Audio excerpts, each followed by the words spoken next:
Ова се условени процеси како одговор на повикот на премиерот Зоран Заев со крајна цел помирување за собраниските инциденти од 27 април, рече претеничката Емилија Александрова од независната ВМРО ДПМН по денешниот прв состанок на телото за помирување. Александрова верува во обстојувањето на ветувањата бидејќи, како што рече, интеграцијата, реформите и помирувањето се врзани, а не исклучиви процеси. Јас апелирам дека ние, независните пратеници, од пратеничката група, од ВМРО ДПМН и Коалицијата за подобра Македонија, го дадовме нашиот влог на 19-ти, затоа очекуваме процесите да добијат на динамика, и да отпочне со нивно имплементирање, како што реков, ова се условени процеси,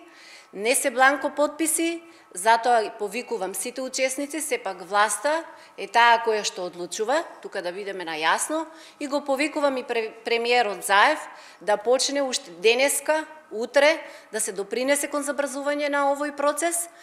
За предлог законот за амнистија, со кој независната ВМРО ДПМН неофицијално најави дека ќе бара целосна амнистија за индиректните и преиначување на делото за директните учесници, сега велат дека се уште се во фаза на идеи. Сите приведувања кои што се одвиваа во последниот временски период не одат во насока на процесот на помирувањето, јас тоа го кажав и во неколку изјави, и повикав на инклузивност на целото општество во овие тешки процеси во нашата држава, бидејќи, верувајте, ако само ние пратениците, политичарите учествуваме во тоа, не ја гледам целисходноста на целиот процес. Собранието на Република Македонија како највисок орган законодавна власт во државата ги носи законите кои што ги тангираат и владата, и судството, и правосудството, и ние не можеме да излеземе надвор од процесот на проценка што е најдобро за државата, затоа што одлуките за државата се носат тука.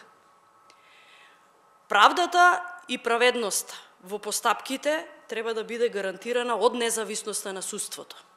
Тоа не значи дека ние ќе му кажеме на судството како да ги мери доказите и како да ја утврдува вината, но можеме да сугерираме да има внимателен пристап во делот на фер судење, во делот на обезбедување на докази и мерење на вината на оние кои што учествувале на 27 во настаните. Вториот состанок на телото за помирување ќе се случи в петок. Најавија дека на средбата ќе го повикаат и премиерот Заев за да ги образложи своите идеи за процесот за помирување.